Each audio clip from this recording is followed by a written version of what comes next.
Hello, everybody. Welcome back to the Profit Podcast. It's August 24th, and we have some very unfortunate news that we need to discuss. Last night, rookie running back Travis Etienne, he suffered an injury against the Saints during a preseason game. We weren't really sure how severe this injury was last night. Around 1 a.m., it seemed. We got some clarification that he was dealing with a foot sprain. We weren't sure what kind. We weren't sure how severe. Doctors I was talking to say, an injury with the information we have, we're looking at a 3-week recovery process, maybe 10-week recovery process, possibly season ending. A lot of possibilities we had. Today, more tests were done and we got some clarification. And it's one of the more severe. It's on the more severe side of things. Travis Etienne's rookie season is done. He was placed on injured reserve today, around an hour ago. And the Travis Etienne experiment is over as of right now for the season. This is really unfortunate. He was an extremely talented running back with a lot of potential. And we're not going to get to see what he has to offer this year, at least. But there are a lot of fantasy implications that we have to discuss. James Robinson. I mean, there's the elephant in the room. What on earth do we think about James Robinson now? Because, yesterday, I didn't want a piece of James Robinson. It's gross. I don't want to touch that. Not in the 6th round. But now, James Robinson is looking to be the workhorse running back in Jacksonville again. He had the best running back season of any undrafted free agent last year. He had 1, 2, 3, 4, 5, 6, 7, 8, 9, 10, 11, I think 12 games inside the top 21. He finished the season as the RB7 in PPR leagues. It was a phenomenal rookie season. Now, we faded him because the Jaguars spent a first-round pick on Travis Etienne. But now with Etienne out of the picture, how do we value this guy? I'm going to tell you how I'm valuing him, what I'm thinking of James Robinson at this point. Right now, I am considering James Robinson an RB2. I don't think he'll be top 12. I think he'll be, right outside it, around 13, 14 range. And I think he has a high floor and a low ceiling. I consider him a high floor, low ceiling running back this year. And let me explain why that is. Look, his floor, it's high based on the volume that he will get. He will work his way into this offense enough. He will have a ton of volume. Last year, 21 opportunities a game was his average. He was on the field constantly. He was the pass catching back. He was the main runner. He was just on the field a ton. And that will continue this year. He will see a ton of volume. Now, this offense is looking a little gross. I'm going to be completely honest with you. Lawrence, I know it's preseason, but he's been struggling a bit. He's yet to throw a touchdown through his 2 preseason games.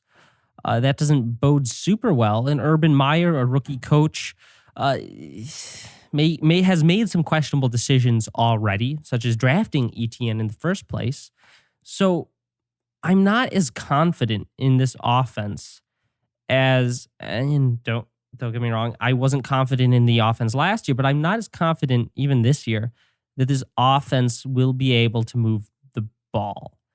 Now, it won't be horrible. They've got some playmakers there. They'll move the ball enough for Robinson to be an RB2, but I don't think he has as much upside. Honestly, the reason he seemed like such a league winner last year was because he was undrafted in almost every league he was in.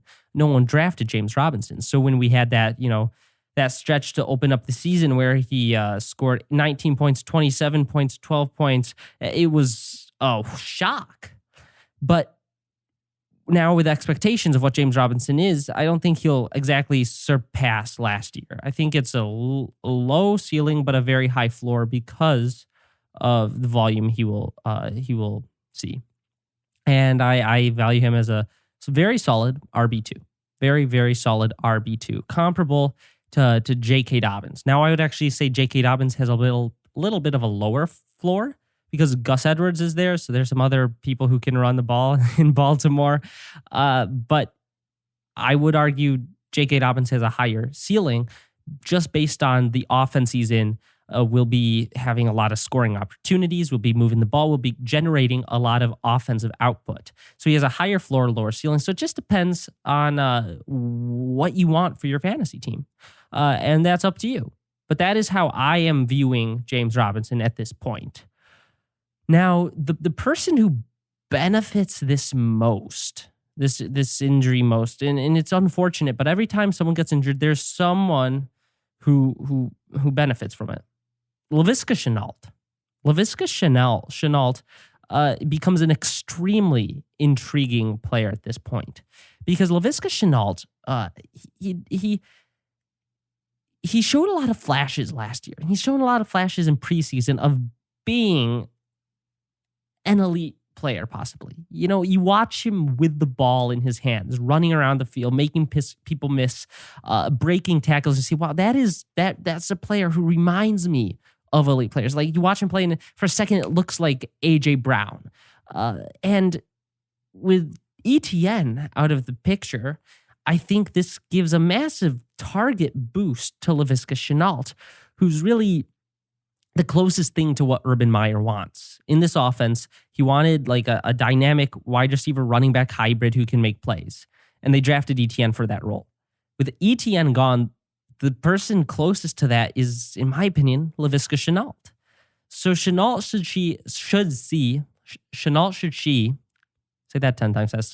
should see a massive boost in targets and opportunities. And I think he's talented enough that he will be very productive. And I think he will be, might I say, a league winner if his ADP stays low. Right now, he's going around the 8th, 7th round, depending on the league you're in. A lot of people don't know the name. A lot of people are big truthers of him from last year. So depending on the league and where he's being drafted, he could be a league winner because at this point, he might be my favorite wide receiver on this offense. And if the Urban Meyer, Trevor Lawrence offense clicks and they're moving the ball, they're suddenly putting up a lot of points, it's because Laviska Shenault has taken a massive step forward and is getting them these scoring opportunities and generating big plays. So Laviska Shenault gets a massive boost from the Etienne injury. Obviously, so does Robinson. That is how I'm feeling about these players now. Trevor Lawrence, he gets a downgrade because Etienne was going to really help him out on the offense. Screen passes, dump offs, check downs. Etienne would help him create a lot of easy yards, maybe a lot of easy touchdowns. And without that player, it's going to be a little trickier for Trevor Lawrence to develop, I think. But yeah, that is how I'm feeling about this offense. DJ Chark, Marvin Jones, they're staying about the same for me. I'm not really factoring the Travis Etienne. They'll get a few more targets here and there. But Shenault and James Robinson are the ones who really benefit. So yeah, thank you all for watching this quick little breakdown of the Travis Etienne injury news and the fantasy implications it has. Make sure you hit that follow button and subscribe wherever you're watching or listening to this, and I will see you all next time.